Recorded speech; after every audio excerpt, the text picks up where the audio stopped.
Hey, what's up, everyone? This is Peyton Anderson with Next Level Athletes. I am thrilled to have Maxwell worship on the podcast today. This past season at defensive back for the Commodores, Maxwell started all 12 games and was fourth on the team with 52 total tackles. Additionally, he racked up a season best 9 tackles against Georgia. Maxwell, first of all, thanks so much for coming on today. Thank you so much for having me. Of course. And let's go back to your recruitment process coming out of high school. Was there anything that you found interesting?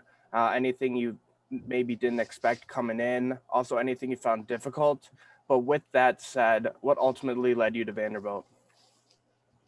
So, the recruiting process, um, I think I was pretty much a late bloomer. I didn't get my first offer until after my junior year. Mm-hmm. But going in like my sophomore spring season was when colleges started taking notice of me. Scouts started taking notice of me during my spring of my sophomore year because I had a really good spring, but I didn't have any film to back it up.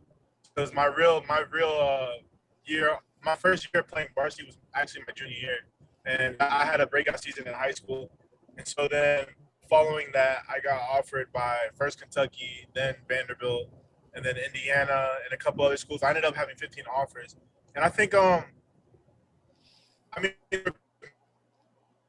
getting time in my life. Um, I think the hardest thing was coming down to the decision, making sure that I was locked in with my decision well before spots were getting taken up. I kind of like going on my visits.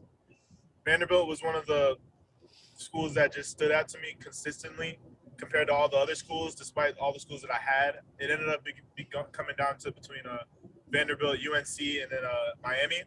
But Mm-hmm. I think what stood out for Vanderbilt for me was the fact that I had a really strong relationship with the coaches, really strong relationship with the coaches. The idea of just playing in the SEC while also just getting the best education possible played a large role within my decision. My parents, my parents both graduated from UF. My mom, my sister, she graduated from Harvard Law School. So education's like a big thing in my family. And Mm-hmm. so that's what it came down to as far as just recruiting coming out of high school and whatnot. Um, it was a very tedious and long process, but it was also very fun and very eventful. But it really showed me how much of a business college football was and recruiting was, and just that whole time in my life, and even now, like college football is a business. So Mm-hmm. And reflecting back on your high school career, you earned varsity letters in football and lacrosse at Cardinal Gibbons in Florida. 2017 Broward County Defense Player of the Year, a team captain, a 4-time honor roll member, and so much more. With that said, what do you miss most about high school in general, but also your all-time favorite memory? I think that I miss my teammates from high school. Believe it or not, I created some really good bonds. Mm-hmm.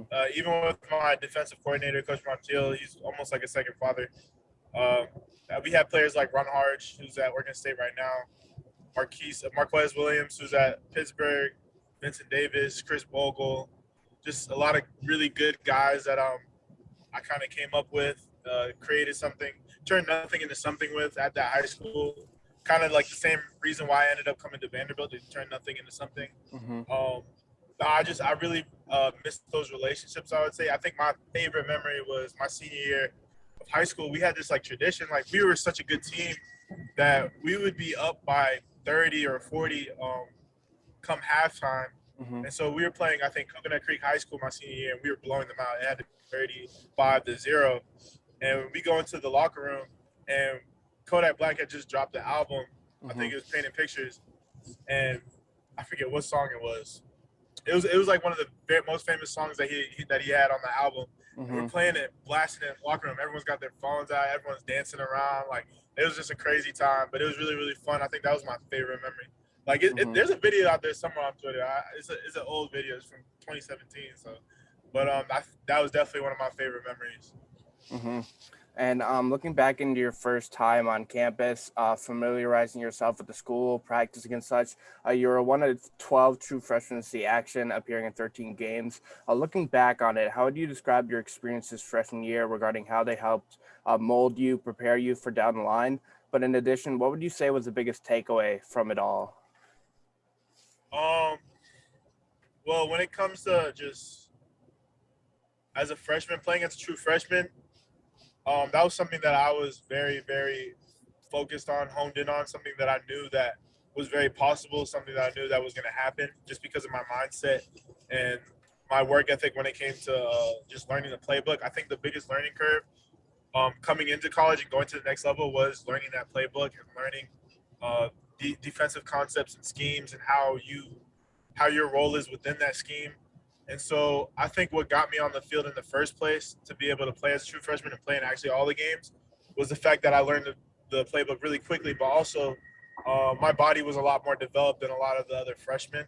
Mm-hmm. I was readily able at my size as safety, and I was also just a sponge when it came to just soaking in the game and just understanding concepts and understanding the playbook to a certain extent. But just reflecting back on that time, I would say the biggest learning curve at in college football, like my biggest takeaway throughout my career would be just how mental the game is and how Mm-hmm. much literally everything that you do, everything that when it comes to the game of football, everything that you do in life really matters.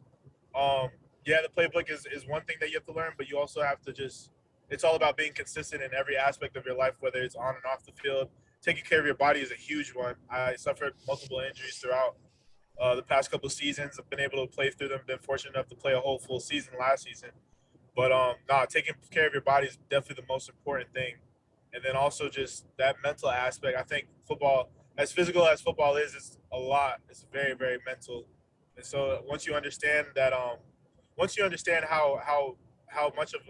big of a role your your uh, your mind has within the game of football and just within college life and being a student athlete, you kind of understand, you kind of know how to maneuver through being a student athlete and also just being able to just compete and reach your potential. I would say, even though like we're constantly always striving to reach our potential and we may never reach it, but I would say that the biggest learning curve would be learning how to take care of my body, learning what works for me, and also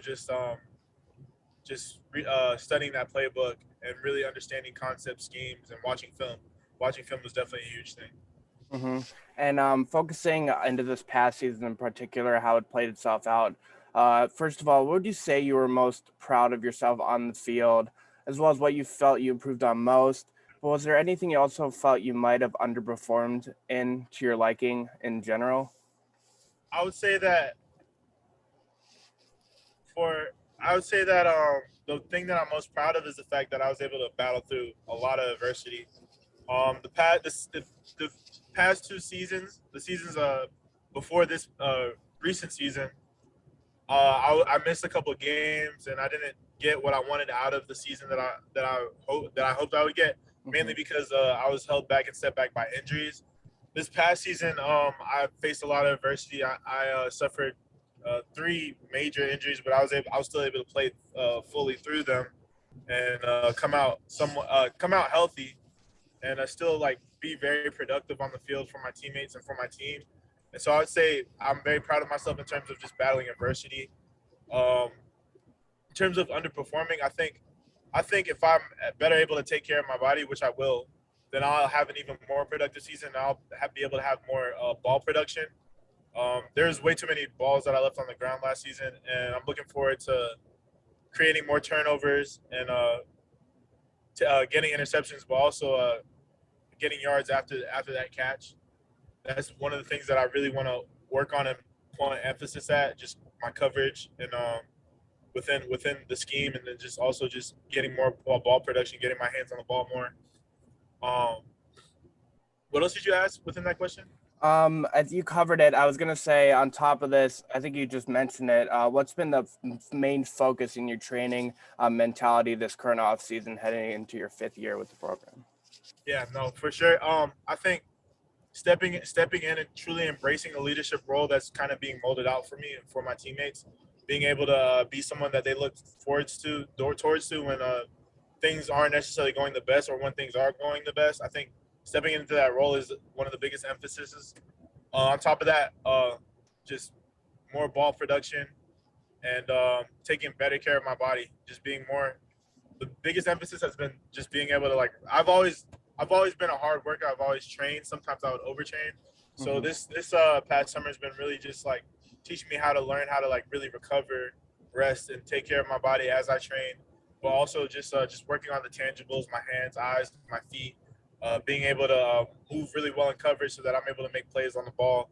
And I think that's gonna all play a huge important role. And also conditioning, just so I Mm-hmm. don't get tired when I'm on the field and I can continue to have that capacity that I need to make plays. Mm-hmm. And when talking about recruitment, NIL deals, social media, there's so much that plays into athletes nowadays in high school. You're seeing so much more attention than given like 10 years ago. Um, there's just more talent and talent these days. So for you personally, taking your own experience into consideration, just what kind of advice do you have to athletes wanting to take that next step? Is it more so being able to come in knowing how to control your mentality or being mentally strong, something like that, or is it different? I would say that coming into college, just be a sponge, get around the older guys, um, live in the facility. Whether it's you going to the training room to do active recovery, getting in some extra work with a teammate, with someone in your position group, or just watching film with your coach and being around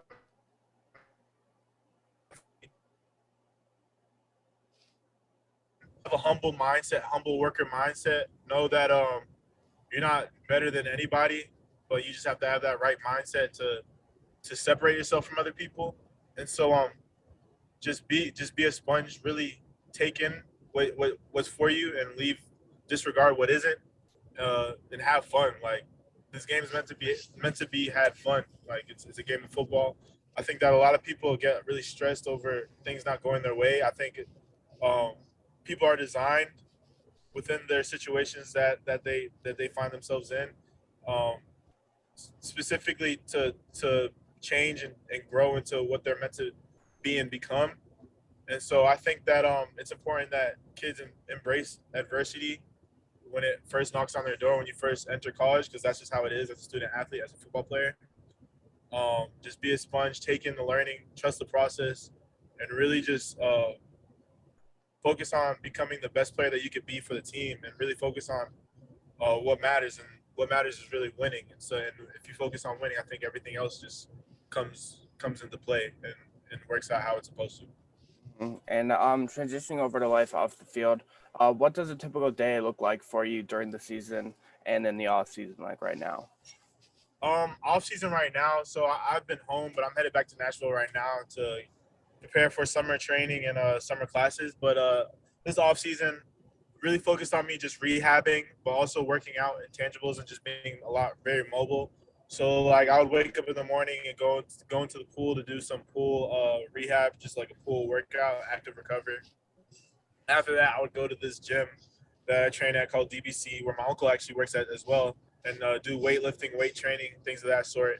Following that, I would go to the field, do some field work with a DB coach that I know back at home. After that, I would do just more active recovery, icing, resting my body. In between all these times, I'd be eating. Like I'd eat 3 meals a day. But after that, I take care of my body. Then I go home, and then I'm just spending time with my family and loved ones. Maybe a little film here and there. That's just the off season. During the season, it's well, how the schedule is going to be this year. It's going to be early morning workouts. So, well, early morning workouts, but also early morning practice. So we're watching film, meeting with the coaches. After we meet with the coaches and watch film, go to practice. After practice, you got breakfast. After breakfast, you might get some type of recovery, and then after that type of whatever type of recovery that is, you go to your classes, and classes take up most of your day. And then after classes, you might have another chance to meet with your coach and watch film, go over film with them. And then later that at night, you go home, you do your homework, you eat dinner, and then it's kind of pretty much the same thing over and over, like every day, especially during the season. The season's like very, very just tedious time. But now that I'm going back to Nashville, the way how my day is probably going to be set up, I'm going to be living in the facility like during most of the day. And so what I'm hoping is that I get my early morning workouts in. Then after that, I do my recovery. I eat breakfast. After I eat breakfast, I meet with my position coach for an hour or so, watch some film, and then after that, probably go home. Well, I'll probably do another workout, probably catching balls or something like not as tedious, not as crazy, because my emphasis is really just to continue to like recover my body, and then after that, go home, and then just relax classes and do homework. Mm-hmm. And additionally, talk to us about your major. What's it about? Classes you've been taking for it, but more importantly, why you chose it.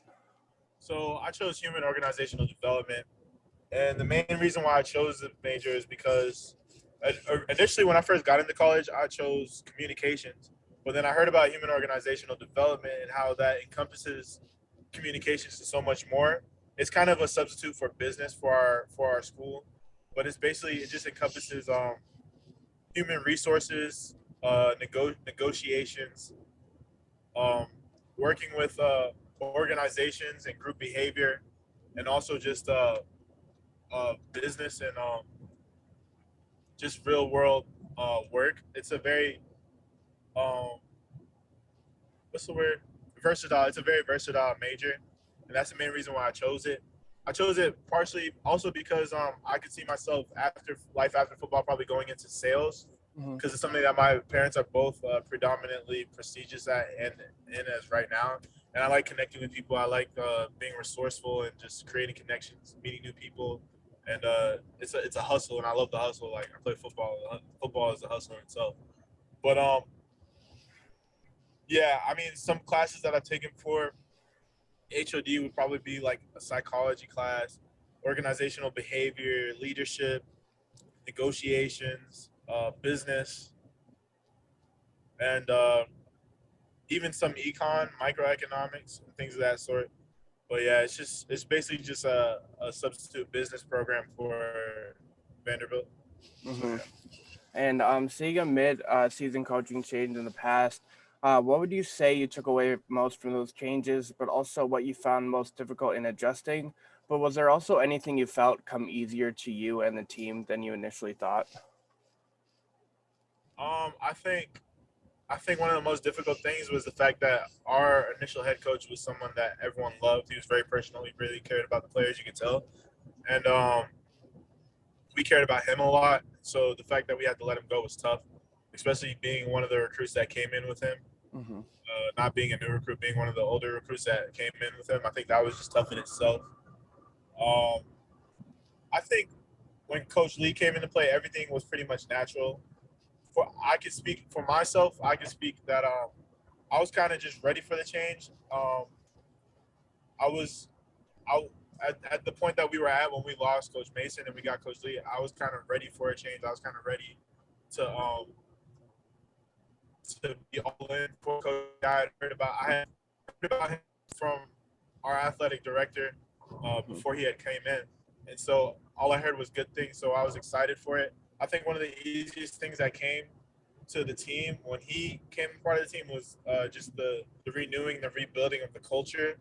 I think in these past this spring to now, and even moving forward, I think our team's a lot more closer, a lot close knit, and just more together and concise as a group. And I think that's part of his doing. I think him being able to start from scratch and really reset the foundation and build it back up has come really easy. And I just think that we're moving in the right direction, and I'm excited to see how the season unfolds with him being the head coach because he's done a lot of really good things behind the scenes, and I can't wait to see what more he does because he is going to continue to do a lot of great things, and we're going to do great things. So as long as he's still our head coach, so I want to say that there was a lot of difficulty with the change, maybe because like we were used to certain things, Mm-hmm. but I was very open to just doing something new, something that could help us win, something that because doing the same thing over and over again and expecting different results, that's insane. Mm-hmm. And I wasn't trying to be in that same cycle. And I think that with Coach Lee, like it will be a new cycle, and that thing we're on the up and coming. I think we're gonna change. We're gonna turn a lot of heads this Mm-hmm. season and the next couple seasons to come. So I think the easiest thing I would say with that being said is that he's helped really mold the culture, and I think the culture change has come really easy. and I'm excited to see how that unfolds over time. Hmm. And on top of this, I had Ethan Barr, one of the linebackers on the team the other day, and he shared with me that the program and the linebacker room has their own saying and their motto. So I'm wondering, as a player in the secondary, do you guys have a motto or something that you preach? And regardless of Um, the answer, what can fans expect from you guys going forward? um, we're working on that right now. That Okay. motto and that identification piece, we're still working on that. I think we're gonna get that right before the season starts, or maybe in the first game of the season. But I'll say that what the fans can expect from the defensive back group is a group of we're gonna be a group of well our defense is the theme of our defense is supposed to be hyenas. We're supposed to be hyenas. Like Hmm. that's like our identity. But I think what you're gonna get from the defensive back group is a team that is relentless in coverage, that makes the opposing receiver, running back, whoever it is that has the ball in their hands, pay every time they get the ball in their hands. Um, you're gonna get a defensive back group that's just relentless, ferocious, aggressive. That's gonna make plays on the ball. That's gonna make plays. Be leaders of the defense. That communicate really well, play really well together, and just is like when you watch the tape and you watch the film and you see us on the field, like you're gonna flinch, you're gonna wince at some of the plays that are made that we make as a defensive back group because we're coming with a ferocious intensity that we haven't had before. And you saw like a glimpse of it maybe during spring game, but that's just that's nothing compared to what I think is going to happen in the season. I think you're just going to see a defensive back group that is seasoned, uh, knowledgeable, fast, very physical, and going to make opposing players pay anytime they have their hands on their ball. But we're also going to get our hands on the ball as well. Hmm. And seeing that you've collaborated with businesses and companies during your time in college, share with us what you're involved with, why you chose to work with whoever you've worked with already, and how can fans find or support your collaborations? So I started past semester with a Vanderbilt alumni, a Vanderbilt student athlete alumni who graduated, I think, in 2018. His name is Brady Kopp. And the organization is called Pivots Pro. Pivots Pro is basically a nonprofit wealth management online company. It just focuses on teaching other student athletes all across the country financial literacy and wealth management. And it's basically a mentorship program that's in its infancy, slowly but surely building itself up. And so, I mean, there's a website called pivotspro.com where people Hmm. can just go on it. We have these toolkits, these starter toolkits that are just chapters of financial literacy and wealth management and just things of that sort with those type of subjects on that you can really learn about and get connected with people like me and Braden Kopp as well as the other CEO whose name is Kenny Aber. That was the main thing that I've been working with, and just as far as businesses and companies. There's not any other company that I can really think of. I've done a couple of community service things here and there, but that's like the biggest thing that I've done this past semester. Hmm. And for everyone in life, they always have people special to them as the biggest supporters amongst everyone else. But looking at you in particular, you've always had a special bond with your mom and sister. Expand on your bond and what it's meant to you growing up with them over the years, what you admire most in them, but also what you've learned the most over the years from them also. So, okay, I have a special bond with really my whole family. Like, Hmm. I have a really special bond with my dad and my mom and my sister. I think my dad, he's always been my number one fan. He's always believed in me, supported me, always wanted the best for me. He's gone to every single game, and he's always just wanted to see me win. And so, I think just putting that smile on my dad's face and seeing that him being proud of me has been one of the biggest motivators as far as my dad goes. When it comes to my parents, when it comes to my mom, and my sister, my mom just won an award for top 15 or top 25 most influential African American women in Miami for this nonprofit that she works aside from her other main job. Um, she's taught me how to hustle. She's really taught me how to just really go after what I want and just what hard work can take you. And so I look up to her for that because she really set an example and set a model for how I'm supposed to work and how my work ethic should look like and how it should be developed and just that's one of the main things. And then when it comes to my sister, she graduated from UF and then she went to Harvard Law School and then she ended up being in the NBA and she's also a life coach. And so I feel like that speaks for itself. She's taught me pretty much the same thing, just hard work and dedication. She's always been there for me as well. I think when it comes to just my whole family, that like it's almost like I refuse like I'm a part of the family as well. Like worship is my last name, and so the last name worship just holds weight for me. And so I feel like if I'm not contributing or doing something with the utmost like not giving any what I'm doing my utmost all, then I feel like I'm doing a disservice to my family. And so I would say that that's how I look up to my parents as well as my sister when it comes to my mom, my dad, and my sister. My mom, my sister, they both are just phenomenal and just very prestigious within their work and the jobs that they do. My dad, he's always been there at my side, constantly supporting me, I mean, he really built this family. Like he really like created this. He's like the family, and so uh, making them proud of not that's what drives me. And they always play a huge role within what I'm doing right now and what I'm going to do in the future. Mm-hmm. And when your collegiate career eventually comes to an end, what kind of legacy do you want to leave behind at Vanderbilt, both on and off the field, but also how you want others to remember you most for during your time with the program as a whole?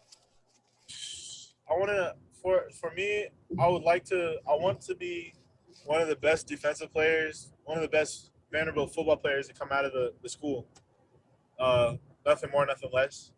I want to like this season. I want to set that in stone. I want to like have a season to where that I could be in that conversation of one of the better Vanderbilt football players that came through that school. I also just want to be remembered as part of the team that created a turnaround for Vanderbilt, that put Vanderbilt on the map as a competitor within the SEC as well as college football. I want to be remembered as a player who's a great leader, who is a great leader, and also just a hardworking player and someone that people can look up to model their game after. And outside, not even just in Vanderbilt, but just in college football in itself. Yeah, no, I have big aspirations, big dreams, and that's how I want to be remembered. I want to be remembered as someone who pushed the envelope forward for my program, but also just for my position. Mm-hmm. And last question, what might be next for your future as an athlete and an individual after college? Or are you more so taking it day by day until that time comes? I would say that I'm taking it day by day as that time comes. I'm like this year, like this season, I'm really focused on just becoming the best player that I possibly could be to help this team win. I just want to win more than anything, and I just want to get out of this season what I didn't get out in the past couple of years, because it's a blessing the fact that I even have another year to play this game that I love. And moving forward after that, I would like to think that I would have a chance. Well, I would know I would be playing in the NFL. I'd get drafted or signed to a team, and that I'd be playing for a team in the NFL, and that I'd have a career. I'd have a stable, long-lasting career in the NFL. That's definitely the goal. Outside of that, though, um, getting into business, getting into wealth management, but also getting into like the entertainment industry as far as just acting and that type of deal, I would love to do as well. Mm-hmm. Once again, Maxwell Worship, Vanderbilt defensive back. Maxwell, really appreciate you taking the time and wish you nothing but the best with your future, man. Appreciate you too. Of course.